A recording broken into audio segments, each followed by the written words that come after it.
মালদার গাজল থানা আবারও বড়সড় সাফল্য পেল। গাজল থানার পুলিশ সোমবার ভোররাত্রিতে আনুমানিক ৩টে নাগাদ টহলদারি চালানোর সময় একটি গাড়ি থেকে ডিজেল তেল চুরি করতে গিয়ে হাতে নাতে ধরা পড়ল গাড়ির চালক সমেত 4 দুষ্কৃতী। গাজল থানার পুলিশ সূত্রে জানা যায়, ঘটনাটি ঘটে গাজলের রাঙাভিটা ট্রাফিক মোড় সংলগ্ন এলাকায়। বাইকের এক লরি 10 নম্বর জাতীয় সড়কের ধারে দাঁড়িয়েছিল দুষ্কৃতীরা একটি বোলেরো গাড়ি নিয়ে। 3টি তেলের ড্রাম নিয়ে পাইপ দিয়ে তেল চুরি করতেই হাতে নাতে ধরা পড়ে 3 দুষ্কৃতী সহ গাড়ির চালক 4 জন।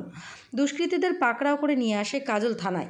এরপর তাদের জিজ্ঞাসাবাদ করলে তারা তেল চুরির ঘটনা স্বীকার করেন।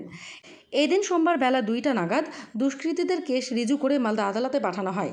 এরপর 14 দিনের রিমান্ডে নিয়ে আসবেন বলে পুলিশ সূত্রে জানা যায়।